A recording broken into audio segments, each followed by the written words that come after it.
적게 받은 사람이 아니라 많이 받은 사람이 더 화를 냈습니다. 이상한 일이 하나 있습니다. 사람은 보통 손해를 보면 화를 냅니다. 그런데 어떤 경우에는 더 많이 받은 사람이 화를 내며 분노하고 더 적게 받은 사람들을 질타하고 조롱합니다. 왜 그런 걸까요? 정답부터 말씀드릴게요. 사람은 행운을 싫어합니다. 삼성전자 성과급 이슈 들어보셨나요? 삼성전자와 노조는 협상에서 성과급 OPI1을 신설하고 사업부별로 차등 지급하기로 협상했습니다. 반도체 부문 중 실적이 좋은 메모리 사업부는 인당 연약 6억, 반도체 부문 중 실적이 상대적으로 좋지 않은 사업부는 인당 연약 2억, 그리고 반도체 부문이 아닌 사업부들은 600만 원을 지급하기로 결정했습니다. 여기까지는 그냥 협상 과정에서 일어난 일입니다. 그런데 그 뒤로 이상한 일이 벌어집니다. 더 많이 받는 사업부 직원들 중 일부가 적게 받는 사업부 직원들을 모욕하고 조롱하기 시작한 것입니다. 보통은 적게 받은 사람이 많이 받은 사람을 욕할 것이라고 생각합니다. 그런데 이번에는 반대였습니다. 많이 받은 사람들이 적게 받은 사람들을 욕했습니다. 이상하지 않나요? 왜 그랬을까요?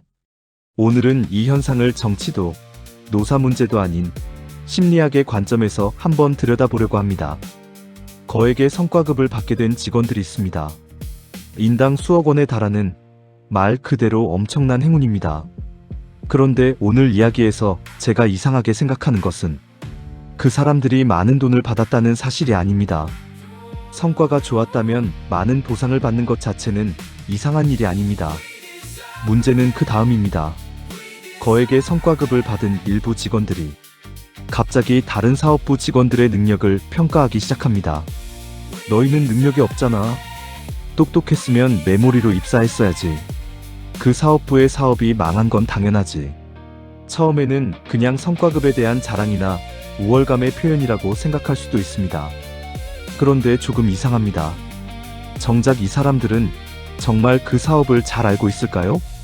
상황을 너무나 잘 알고 있는 내부자들이기에 조언을 건네는 것일까요? 다른 사업부가 어떤 시장에서 경쟁하는지, 어떤 고객을 상대하는지, 어떤 제품을 만들고 있는지, 어떤 전략적 판단을 내려왔는지 직접 알고 있는 사람들일까요? 그런데도 아주 자신있게 그 사업의 실패 원인을 설명합니다. 심지어 자신이 직접 경험하지 않은 다른 사업부 직원들의 능력까지 평가합니다. 저 사람들은 실력이 없어서 실패한 거야. 똑똑한 사람이라면 애초에 저쪽으로 가지 않았겠지. 이렇게 말입니다. 여기서 한 가지 질문을 드려보겠습니다. 왜 사람은 자신이 잘 알지도 못하는 분야의 실패까지 그렇게 쉽게 설명하려고 하는 걸까요? 더 이상한 것은 자신이 실패한 것도 아닌데 남의 실패를 그렇게 열정적으로 설명하고 굳이 상대를 깎아내리면서까지 자신의 우월함을 증명하려고 하는 걸까요? 오늘 이야기의 출발점은 바로 이 이상한 장면입니다. 초반에 말씀드린 정답에서 시작하겠습니다. 사람은 행운을 싫어합니다. 그런데 이상하지 않으신가요? 행운이라면 좋은 것 아닐까요? 뜻밖의 기회를 얻고 생각하지도 못했던 큰 보상을 받고 남들이 갖지 못한 것을 갖게 되는 것. 누구나 바라는 일입니다. 그런데 심리학적으로 보면 행운에는 아주 불편한 부분이 하나 있습니다. 행운이라고 인정하는 순간 내가 가진 것이 반드시 내 실력의 결과는 아니게 되기 때문입니다. 그리고 그렇게 생각하는 순간 내가 다시 같은 결과를 만들어낼 수 있다는 확신도 약해집니다. 내가 잘해서 얻은 것이라면 나는 그것을 설명할 수 있습니다. 내가 열심히 했기 때문이야. 내가 능력이 있었기 때문이야. 내가 남들보다 잘했기 때문이야. 이렇게 말할 수 있습니다. 그런데 행운이라면 이야기가 달라집니다. 내가 잘해서 얻은 것일 수도 있지만 내가 통제할 수 없었던 수많은 조건들이 우연히 나에게 유리하게 작용했을 수도 있습니다. 어떤 조직에 배치되었는지, 어떤 시기에 그곳에 있었는지, 어떤 시장을 만났는지, 어떤 제품이 잘 팔렸는지, 어떤 사업에 기회가 몰렸는지, 이런 것들은 개인이 전부 결정할 수 있는 일이 아닙니다. 그런데 우리는 자신의 성공을 이야기할 때 이런 우연과 환경을 별로 이야기하고 싶어 하지 않습니다. 왜일까요? 그렇게 이야기하는 순간 내 성공의 일부를 내가 아닌 다른 것에게 돌려야 하기 때문입니다. 그래서 사람은 자신이 가진 행운을 조금씩 다른 언어로 바꾸기 시작합니다. 행운을 실력으로, 우연을 인과로, 기회를 자격으로, 그리고 결과를 당연한 보상으로 바꾸어 해석합니다. 내가 그 자리에 있었던 것도 내가 그만큼 능력이 있었기 때문이고, 내가 그 사업에서 좋은 결과를 얻은 것도 내가 잘했기 때문이고, 결국 내가 많이 받은 것은 내가 받을 만했기 때문이야. 이렇게 생각하면 마음이 훨씬 편해집니다. 이제 더 이상 운이 좋았다고 생각하지 않아도 됩니다. 내가 잘했기 때문에 얻은 것이다. 이렇게 믿을 수 있기 때문입니다. 문제는 여기서부터 시작됩니다. 내가 얻은 것이 순수한 행운이 아니라 나의 실력과 노력의 결과라고 믿기 시작하면 그 반대편에 있는 사람들은 어떻게 보이게 될까요? 내가 잘해서 성공했다면 저 사람은 왜 성공하지 못했을까요? 내가 능력이 있어서 이곳에 올 수 있었다면 저 사람은 왜 저곳에 있을까요? 그리고 바로 이 순간부터 사람은 자신의 성공을 설명하는 것을 넘어 타인의 실패까지 설명하기 시작합니다. 해석 과정을 살펴보기 위해 한 아이의 이야기를 해보겠습니다. 다 같이 놀던 풀숲에서 한 어린아이가 반지 하나를 발견했습니다. 아이는 기뻤습니다. 자기가 직접 발견했으니까요. 그리고 아이는 이렇게 생각합니다. 내가 찾았어. 여기까지는 아무 문제가 없습니다. 실제로 아이가 찾았으니까요. 그런데 조금씩 생각이 달라지기 시작합니다. 내가 여기 있었기 때문에 찾은 거야. 다른 아이들은 못 봤잖아. 내가 더 잘 봤으니까 발견한 거야. 여기까지도 어쩌면 틀린 말은 아닐 수 있습니다. 그런데 어느 순간 아이는 한 걸음 더 나아갑니다. 그러니까 이 반지는 내가 가질 만한 거야. 내가 발견했으니까 내 것이 되는 게 당연해. 그리고 마침내 이건 운이 아니야. 내가 잘했기 때문에 얻은 거야. 라고 생각하기 시작합니다. 분명 아이가 직접 발견한 것은 맞습니다.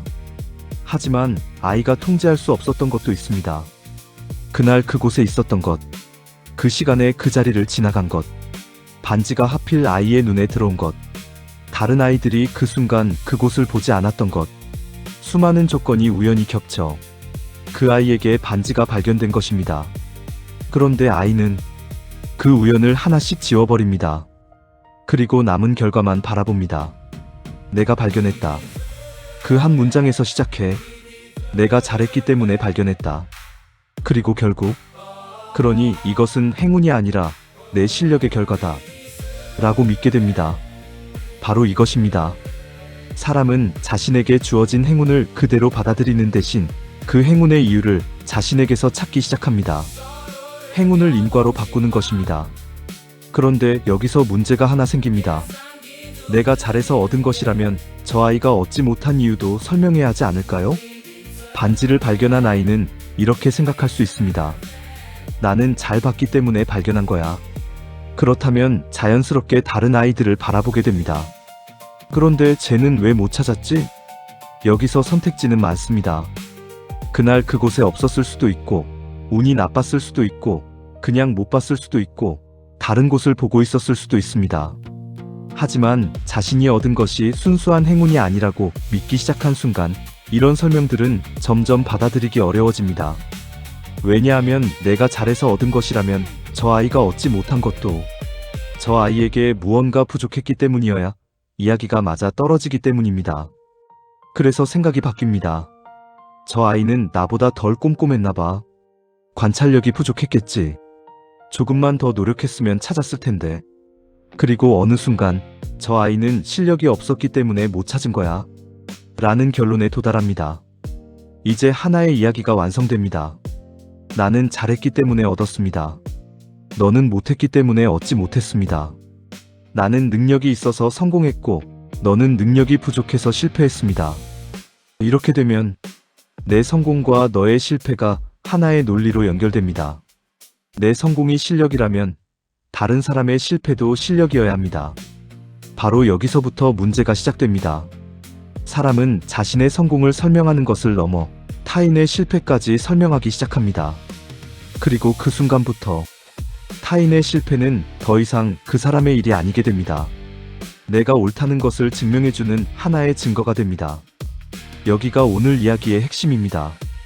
왜 메모리 제조 직원이 스마트폰 전략 실패를 설명할까요? 그 사업의 의사결정 과정에 있었던 것도 아닌데 마치 모든 것을 알고 있는 것처럼 실패 원인을 설명할까요? 그 사업은 전략을 잘못 짰기 때문이야. 제품 경쟁력이 없었기 때문이지. 경영을 못했으니까 망한 거야. 심지어는 똑똑한 사람들은 애초에 그 사업부로 안 갔어. 이렇게 사람의 능력까지 이야기합니다. 정말 그 사업을 제대로 이해하고 있어서 이런 이야기를 하는 것일까요? 그 사업이 어떤 시장에서 경쟁하고 있었는지, 경쟁사가 어떤 전략을 펼쳤는지, 소비자의 선택이 어떻게 변했는지, 당시 어떤 기술적 제약이 있었는지 그 모든 것을 알고 하는 이야기일까요? 아닐 가능성이 높습니다. 오히려 굉장히 단순한 이유로 설명하고 있을 수도 있습니다. 자신의 성공을 설명하기 위해서입니다. 생각해 보겠습니다. 내가 받은 거액의 성과급이 내 실력의 결과라고 믿고 싶습니다. 내가 능력이 있었고, 내가 열심히 했고, 내가 더 뛰어났기 때문에 내가 더 많은 보상을 받은 것이라고 믿고 싶은 것입니다. 그런데 이 논리를 완성하려면 한 가지 문제가 생깁니다. 그렇다면 왜 저 사람들은 나만큼 받지 못했을까요? 여기서 타인의 실패가 필요해집니다. 나는 잘해서 많이 받았다. 그리고 자연스럽게 저 사람들은 못해서 적게 받았다. 라는 이야기가 만들어집니다. 이렇게 되면 세상이 아주 간단해집니다. 나는 잘했습니다. 너는 못했습니다. 나는 능력이 있었습니다. 너는 능력이 부족했습니다. 나는 좋은 사업을 선택했습니다. 너는 잘못된 사업을 선택했습니다. 복잡했던 현실이 몇 개의 문장으로 정리됩니다. 문제는 그 설명이 사실인지 확인하지 않아도 심리적으로는 충분히 그럴듯하다는 것입니다. 자신이 잘 모르는 분야일수록 오히려 더 단순하게 설명하기 쉽습니다. 왜냐하면 그 분야의 복잡한 사정을 직접 경험하지 않았기 때문입니다. 내가 모르는 정보가 얼마나 많은지 모르기 때문에 내가 알고 있는 몇 가지 사실만으로 전체를 설명할 수 있다고 생각하게 됩니다. 그리고 여기서 아주 위험한 착각이 하나 생깁니다. 결과를 알고 나면 원인도 알고 있었다고 착각하는 것입니다. 사업이 잘 됐습니다. 그러면 그 사업은 잘할 수밖에 없었어. 라고 말합니다. 사업이 실패했습니다. 그러면 저렇게 될 줄 알았어. 라고 말합니다. 하지만 실제 사업 현장에서는 그렇게 단순하지 않습니다. 수많은 선택지가 있었고, 당시에는 어떤 선택이 옳은지 아무도 확실하게 알 수 없었을 겁니다. 그런데 결과가 나온 뒤에는 모든 것이 너무 당연해 보입니다. 그리고 사람은 그 결과를 자신의 능력과 연결합니다. 나는 잘했기 때문에 성공했다. 여기까지는 자기 자신에 대한 해석입니다. 그런데 여기서 한 걸음 더 나아가면 저 사람들은 못했기 때문에 실패했다. 가 됩니다. 그리고 바로 이 지점에서 분석이 조롱으로 바뀝니다. 사업의 결과를 이야기하는 것과 그 사업에서 일한 사람들이 능력과 지능을 조롱하는 것은 전혀 다른 이야기입니다. 그런데 자신의 성공을 끊임없이 증명해야 하는 사람에게는 이 둘이 하나로 붙어버립니다. 내가 잘했다는 것을 보여주려면 상대가 못했다는 이야기가 필요해지는 것입니다. 그래서 어느 순간부터 그 사람은 다른 사업부의 실패를 분석하는 것이 아닙니다. 자신의 성공을 설명하고 있는 것입니다. 그리고 더 정확히 말하면 자신이 받은 보상이 정말 자신의 실력만으로 만들어진 것인지 스스로에게 납득시키고 있는 것입니다. 그래서 자신이 잘 알지도 못하는 다른 사업의 실패까지 설명하고 그 사업에서 일하는 사람들의 능력까지 평가하기 시작합니다. 왜냐하면 나는 잘해서 많이 받았다. 라는 이야기를 완성하려면 너희는 못해서 적게 받았다. 라는 이야기가 필요하기 때문입니다. 바로 여기서 조롱의 심리가 시작됩니다. 조롱은 상대를 공격하는 행동처럼 보입니다. 맞습니다. 하지만 한편에는 조금 다른 면도 있습니다. 조롱은 때로 상대를 공격하는 동시에 자기 자신을 방어하는 행동이기도 합니다. 왜 그럴까요? 사람은 자신이 믿고 싶은 이야기가 흔들릴 때 그 이야기를 반복해서 확인하려는 경향이 있습니다. 나는 잘해서 성공했어. 나는 능력이 있어서 많이 받은 거야. 저 사람들은 부족해서 적게 받은 거야. 처음에는 그냥 생각일 뿐입니다. 그런데 이 생각을 다른 사람에게 말하기 시작합니다. 너희는 능력이 없잖아. 똑똑했으면 메모리로 갔어야지. 그 사업이 망한 건 당연하지. 이렇게 반복해서 말하다 보면 어느 순간부터 그 말은 상대를 향한 공격만이 아니게 됩니다. 자기 자신에게 들려주는 확신이 됩니다. 역시 나는 잘났어. 역시 내가 받은 것은 당연해. 역시 저 사람들은 나보다 부족해. 이 말을 계속해야 자신이 가진 성공의 의미도 더 단단해집니다. 특히 자신의 성공에 우연이나 행운이 섞여 있었다는 사실을 인정하고 싶지 않을수록 반대편에 있는 사람을 더 명확하게 낮춰야 합니다. 내가 특별해야 하니까요. 내가 남들과 달라야 하니까요. 내가 많이 받은 것이 당연해야 하니까요. 그래서 상대가 적게 받은 사실은 단순한 결과가 아닙니다. 그 사람에게는 자신의 성공을 확인시켜주는 하나의 증거가 됩니다. 봐, 나는 많이 받았잖아. 그리고 너는 적게 받았잖아. 그러니까 내가 더 뛰어난 거야. 이렇게 비교가 만들어집니다. 그런데 여기서 더 이상한 일이 생깁니다. 상대가 가만히 있어도 굳이 찾아가 조롱합니다. 상대가 자신을 공격하지 않아도 굳이 먼저 이야기합니다. 왜일까요? 상대가 위협해서가 아니라 자신의 믿음을 계속 유지해야 하기 때문일 수 있습니다. 그래서 조롱은 점점 강해집니다. 한번 말하고 끝나는 것이 아니라 반복하고 과장하고 상대를 더 낮추고 자신을 더 높입니다. 그렇게 만들어진 이야기는 점점 사실처럼 느껴집니다. 그리고 마침내 나는 운이 좋았던 게 아니라 실력이 좋았던 거야 라는 생각이, 저 사람들은 실력이 없어서 적게 받은 거야 라는 생각과 하나가 됩니다. 그 논리는 나아가 우리도 자격 있어 라는 상대방의 말을 자신의 실력에 대한 부정으로 받아들이게 됩니다. 결국 조롱은 상대방을 낮추는 행동이면서 동시에 자신의 성공을 끊임없이 증명하는 심리적 행동이 될 수 있습니다. 그래서 어떤 사람에게는 타인을 조롱하는 일이 상대를 이기는 일이 아니라 자기 자신에게 내가 옳다고 계속 확인하는 일이 됩니다. 사람이 진짜 두려워하는 것은 타인의 성공이 아닙니다. 오히려 자신의 성공이 우연이었을지도 모른다는 사실입니다. 생각해 보겠습니다. 내가 정말 뛰어나서 이 결과를 얻은 것이라면 나는 앞으로도 비슷한 결과를 만들어낼 수 있다고 생각할 수 있습니다. 내가 실력이 있으니까요. 내가 능력이 있으니까요. 내가 자격이 있으니까요. 그런데 만약 그때 내가 좋은 자리에 있었고, 좋은 시기를 만났고, 좋은 시장을 만났고, 좋은 기회를 잡았고, 수많은 조건이 우연히 나에게 유리하게 작용했던 것이라면 어떨까요? 그렇다면 다음에도 똑같은 결과를 만들어낼 수 있다는 보장이 없습니다. 그리고 이것은 생각보다 불편한 사실입니다. 왜냐하면 사람은 자신의 미래를 예측하고 싶어 하기 때문입니다. 나는 잘하는 사람이야. 나는 성공할 수 있는 사람이야. 나는 받을 만한 사람이야. 이렇게 믿으면 세상이 예측 가능해집니다. 내가 잘했기 때문에 얻었다면 앞으로도 잘하면 얻을 수 있습니다. 하지만 이번에는 운이 좋았던 것뿐일지도 몰라 라고 인정하는 순간 그 확신이 흔들립니다. 내가 가진 능력의 크기도, 내가 누리고 있는 위치도, 내가 앞으로 얻을 수 있는 것들도 모두 불확실해집니다. 그래서 사람은 행운을 인정하는 대신 행운의 이유를 붙입니다. 내가 잘해서, 내가 노력해서, 내가 남들보다 뛰어나서, 그렇게 우연을 필연처럼 만들어냅니다. 그리고 한번 만들어낸 이야기는 쉽게 포기할 수 없습니다.